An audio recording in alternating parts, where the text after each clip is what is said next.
Now, for more, Andy Mock joins us. From the Expo. He's Senior Research Fellow at the Center of China and Globalization. Thanks for joining us. Andy, I talk to you on Twitter all the time, so it's great to have you on the show. First of all, given everything that's happened over the last couple of years, what's the importance of this event? Well, great to be here, Nathan, and good to talk to you on television. I think this event is important for a number of reasons. So starting with the regional contribution for Hainan, this is an important development in it becoming a free trade port and being an engine for economic development, trade, and tourism, not just for China, but for the Asia-Pacific region. More broadly for China, of course, we know that it's been a challenging time because of the COVID lockdowns. And I think that this is a very, very positive signal that we saw in June. Retail sales are up slightly more than 3%. So the trend is moving in the right direction.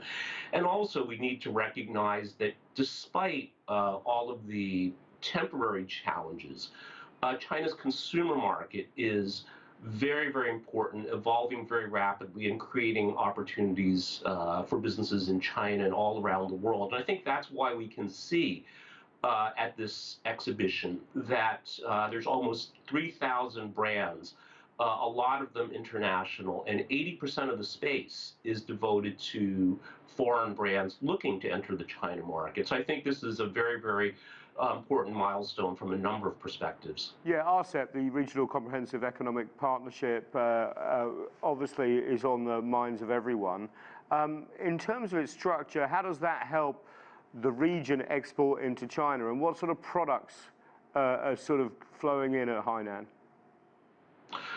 Well, RCEP, Nathan, as you know, began this year. So the formal inception is this year. Right. And we can see, I think, enormous changes happening over the next few years as a result, because it includes the advanced, more mature economies of Japan and South Korea, with high-end, not just technological goods, but cultural products as well. I think the world knows just how potent South Korean cultural exports are to countries like Indonesia, Thailand, etc.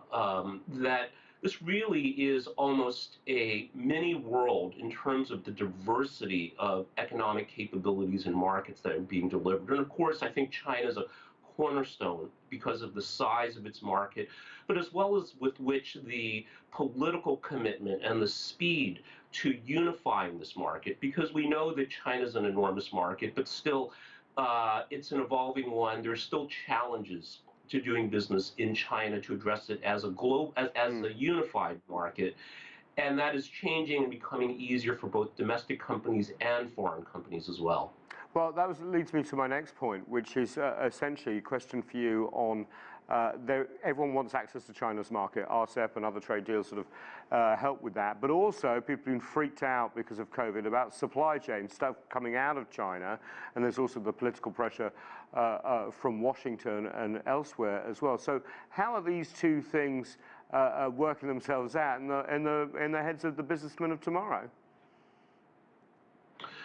Well, I think it's an unfortunate reality that these kinds of public health crises may be with us for a while. So the COVID outbreak was only the first. And I think China has shown tremendous leadership here, although, of course, there have been short-term economic disruptions and disruptions to people's lives.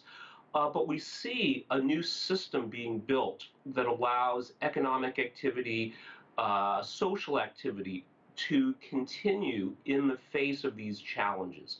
So I think that we're still seeing the emergence of a new system to deal with these kinds of crises. Certainly the U.S.-China relationship is an important economic one, but we can also see with RCEP, with about a third of the global population, about 30% of global GDP currently, expected to grow to 50% of global GDP, that there's a new center of gravity emerging. And I think that countries like the U.S., other Anglophone countries that take a more confrontational stance towards China may lose out. And we see, again, with RCEP, with countries like Japan, like South Korea, ranging to more developing economies like Indonesia, that there are tremendous opportunities, and I think that this part of the world is well positioned to reap those gains. Yeah, yeah. RCEP, US is out. Obviously, came out of the Trans-Pacific Partnership as well, and the plan they had, it doesn't seem to be as popular. But I want to just ask about China for a second, because we saw some growth figures which were not good. You mentioned the hope of growth of consumer demand over 3%. But what is the Beijing strategy for increasing that domestic demand as hopefully COVID recedes and new protocols come into place?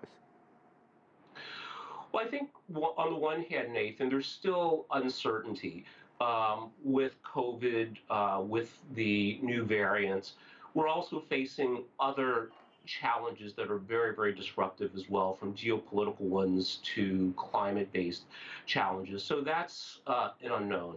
I think that being said, one of the important policies that China's pursuing is this national unified market, where, from the government's perspective, it recognizes that the China market is big and growing, but it is not as strong in the sense that the ideal situation is whether you're a domestic company or a foreign company and you want to address the entire China market, you can do that relatively easily with much less friction.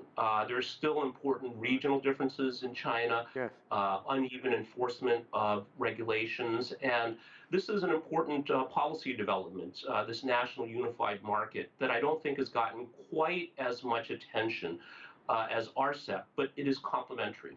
Yes, next Monday we should definitely do more stories on that. Andy Mock, always a pleasure to communicate with you, whether it's online or here on TV. Really appreciate it. Thanks so much. Likewise, Nathan. Thank See you. ya.